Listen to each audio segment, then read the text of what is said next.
For today's lesson, we're going to continue our work with multiplication, and we're going to focus on our 2-digit by 2-digit multiplication that we started on 5.1 and 5.2. So today we're going to start by looking at the distributive property. So the distributive property, if you remember from chapter 4, is that property that tells us that we can break apart numbers before we multiply them to make our problems a little easier. So we have an example here. In our example, it shows us is the problem 3 times 11. Now, 3 times 11, a lot of you are going to know the answer to right away, but we're going to practice this just so we can see how this would work out. So 3 times 11, what we're going to do is we're going to leave our 3 the same, and then we're going to break apart 11. We want to break it apart right by its place value. That makes it nice and simple for us. So we'll take our 110 and turn it into 110, and take our 1 and the 1s and turn it into 1. So our new problem becomes 3 times 10 plus 1. Now here's where the distributive property comes in. The distributive property tells us that if we multiply 3 by both of these parts, so 3 times 10 and 3 times 1, then we add those answers together, we will get the same answer as if we just did 3 times 11 to start with. So that's what we're going to do. We're going to take 3 times 10. All right, 3 times 10, I've been practicing those facts. I know that I can multiply 3 times 1 here and get 3. Then add my 0 behind it, or I can count by tens and go 10, 20, 30, 3 times 10. 3 times 1 then is my identitive property of multiplication, and I know I can just do 3 times 1 would be 3. Now, all I need to do to finish this out is add them together, so 30 plus 3 would give me 33. So my end answer is going to be 3 times 11 equals 33. All right, that's how we use the distributive property for this. Now, that is an excellent way to solve these problems. I think that sometimes it helps to be able to see them as well. So what we're going to do is we're going to take a look at what's called an area model, and our area model is going to show us how to see these problems. So what we have here is our area model to the side where we have 3 times 10, which would be right here in our red there, and then in blue we have 3 times 1, which would be this space, because remember in our rectangle, this would be 3 on this side as well. And just like this would be 1 and 10, or the whole thing would be 11. So that's where our problem comes from. If you think back to when we worked in chapter 13 on perimeter and area, we know that area we find by multiplying these two numbers, our base times height, or our length times width. That's why this is going to work for us. So let's go ahead and take a look at another example here. All right, now, our numbers here got a little bit bigger. So what we're going to do is first we're going to look at our area model. So our area model tells us that we're going to take 12 times 15. So we're going to label our dimensions here, all right? So we have 12 up the side here. So I'm going to fill in 12 there. And we have 15 along this side. Okay, so I'm going to go with 15. Now, I could go through and count every one of these individual squares that it's given to me and find my area for it. I don't have the time to do that. Just like most problems, we're not going to be given these squares. So we're going to take a look at another way to solve this, and we're going to go ahead and turn the page here. Okay, now, here's what we're doing for this one, is we're going to separate our parts up. And what we're going to do is we're going to separate our 10s and our 1s of one of the factors. Okay, and what that means is one of these problems here we're going to split up into our 10s place and our 1s place. So let's take 15. If I want to split this up, I'm going to split it up by each place value. So I have my 10s, and in my 10s I have a 1, so that would be a 10. And then in my 1s, I have this 5, and the 5 and the 1 stays a 5. So now my new number is written as 15 is 10 and 5. So thinking back to my distributive property, I know that I can write my problem now as instead of 12 times 15, I can write it as 12 times 10 plus 5. Okay, and again, these parentheses say we need to add first.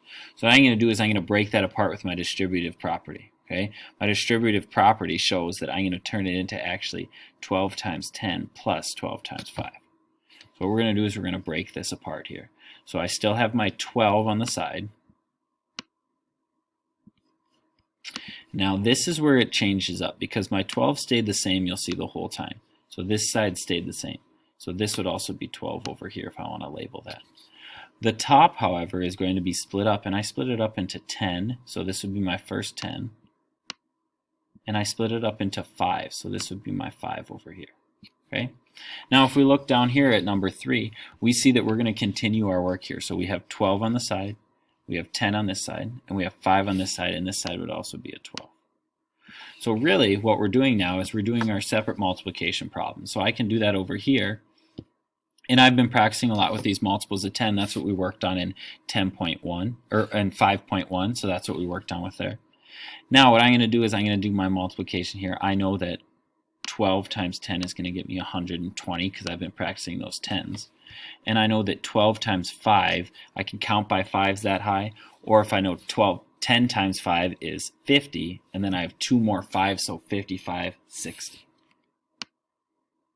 Okay? So solving it, the distributive property gets me this, and then I just need to add them together for 180. Right?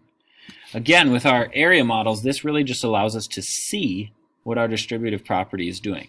And because we've practiced with our area already, we know that to find the area of this shape, I'm going to take my length times my width, so again 10 times 12 and get 120.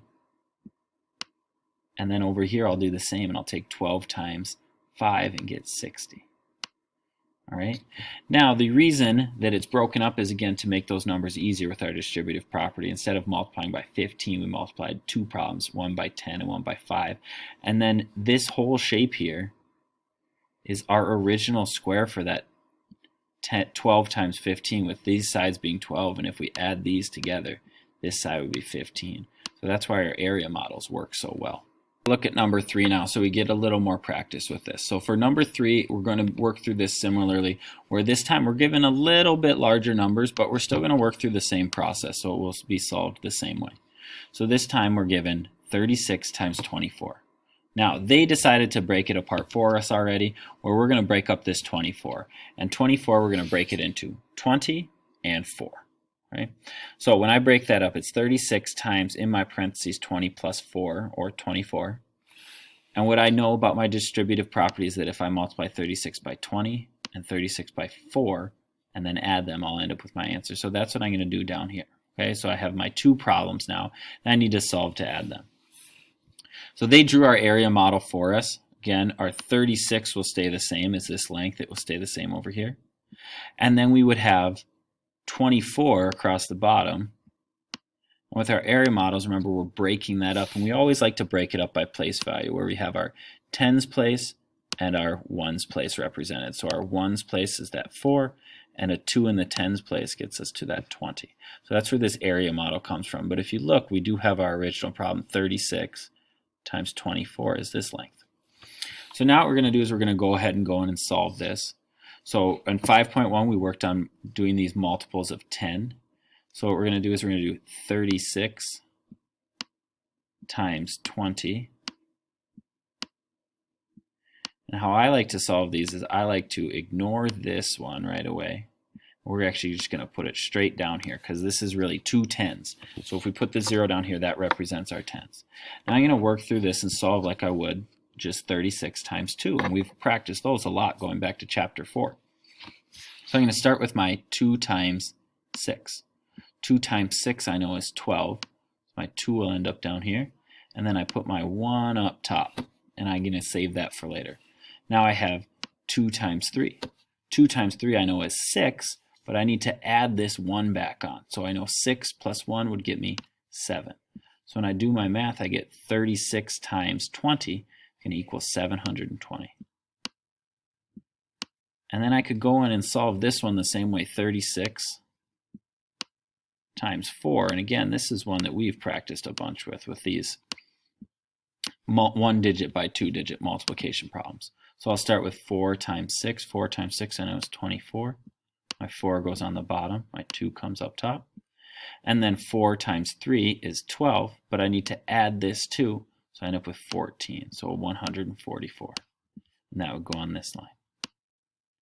And you can see that that's represented in our area model here for us as well, where we're given those 2 problems in our area because of the length times width will give us that 720 and then 144. And when I add them together, I'm going to get 864.